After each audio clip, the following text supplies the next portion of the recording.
अस्सलाम वालेकुम रहमतुल्लाहि व बरकातुहू। रोज़े की हालत में हम में से बहुत सारे लोग कंफ्यूज रहते हैं कि किन किन चीज़ों से रोज़ा टूट जाता है और किन किन चीज़ों से रोज़ा नहीं टूटता है। बहुत सारे ऐसे चीज़ें हैं जिससे रोज़ा टूट जाता है, लेकिन हमें लगता है कि रोज़ा नहीं टूटता है, और बहुत सारे चीज़ें ऐसे हैं जिससे रोज़ा नहीं टूटता है और हमें लगता है कि रोज़ा टूट जाता है। तो आज मैं आपको इसी के बारे में बिल्कुल एक एक करके आसान तरीके से आपको बताने जा रहा हूँ। देखिए, सबसे पहला यह है कि अगर भूल कर खा लेते हैं तो इससे रोज़ा नहीं टूटेगा।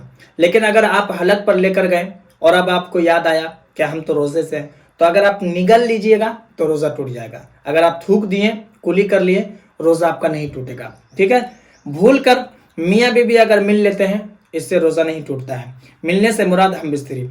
इसके अलावा अगर हलक में मक्खी चली गई और मक्खी अंदर भी चली गई, ठीक है, अनजाने में धोखे से मक्खी हलक पर गई और अंदर चली गई, आप कोशिश किए निकालने के लिए लेकिन नहीं निकली, इससे रोज़ा नहीं टूटेगा। ठीक है।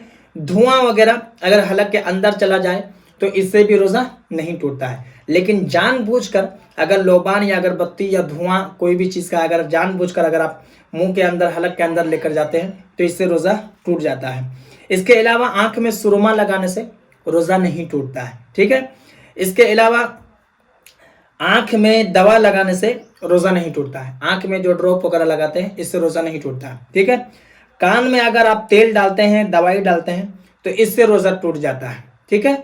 इसलिए कि कान के ज़रिए से दिमाग तक वो पहुंच जाता है, इसलिए रोज़ा टूट जाता है। बात समझ में आ रही है आपको। इसके अलावा अगर नाक में दवाई डालते हैं तो इसके बारे में भी कहा गया है कि रोज़ा टूट जाता है, क्योंकि नाक के ज़रिए से अगर दिमाग पर पहुंच गया तो रोज़ा टूट जाएगा। बाकी अगर यहीं सामने में अगर कुछ हो जाए तो तेल वगैरह ऐसे लगा लीजिएगा तो इससे रोज़ा नहीं टूटेगा। ठीक है।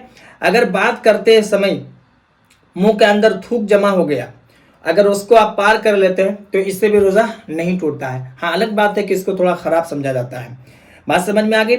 इसके अलावा सहरी कर रहे हैं आप और वक्त हो गया, यानी कि टाइम ख़त्म हो गया, तो जैसे ही आपको पता चला कि टाइम ख़त्म हो गया, आप देख रहे हैं, तो टाइम ख़त्म होता ही अगर लुकमा मुंह के अंदर है, अगर आप थूक देते हैं तो रोज़ा आपका नहीं टूटेगा, रोज़ा आपका हो जाएगा।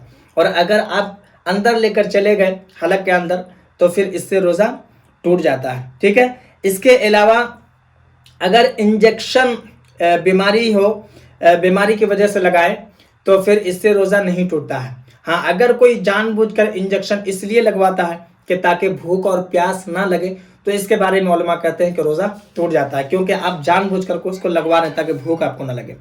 इसके अलावा झूठ बोलने से, गाली देने से, किसी की गिबत करने से, लड़ाई झगड़ा करने से, गाना, मूवी, ये तमाम तर चीज़ देखने से भी रोज़ा नहीं टूटता है। लेकिन हाँ, इससे हमें बचना ज़रूरी है, क्योंकि ये तमाम तर चीज़ें नाजायज़ व हराम है। गिबत के बारे में तो आप जानते हैं कि जो गिबत करता है वो अपने मुर्दा भाई का गोश्त खाता है।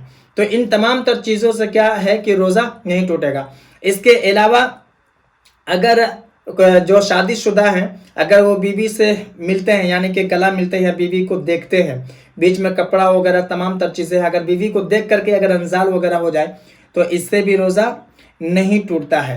ये तमाम तर चीज़ें हैं जिनसे रोज़ा नहीं टूटता है। और हम में से बहुत सारे लोग हैं, जैसे इंजेक्शन के बारे में, दवा, आंख में दवा लगाने के बारे में हम लोग समझते हैं कि रोज़ा टूट जाता है। इसके अलावा अगर आप मंजन करते हैं रोज़े की हालत में, रोज़ा टूट जाता है। कोलगेट करते हैं, रोज़ा आपका टूट जाता है। अगर आप सिगरेट पी लेते हैं, रोज़ा टूट जाएगा। अगर खैनी आप रखते हैं तो रोज़ा टूट जाएगा। गुल अगर आप रखते हैं तो रोज़ा टूट जाएगा। इसके अलावा भी अगर कोई ऐसी चीज़ आप चखने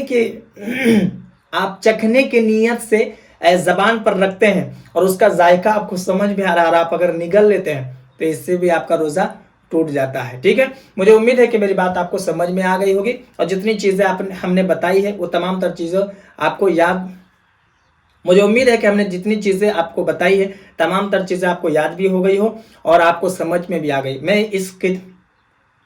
बहुत सारे लोग मुझे पूछते हैं कि आप किस किताब से बताती हैं तमाम तर मसला, तो ये कानून शरीयत किताब का नाम है। सफ़ा नंबर 205 और 206 के हैं, जो कि मैंने सारी बातें आपको बताई है। इस वीडियो को जितना हो सके मुसलमानों में ज़रूर शेयर कर दें, ताकि जो लोग नहीं जानते इन तमाम तर चीज़ों के बारे में वो जान जाए।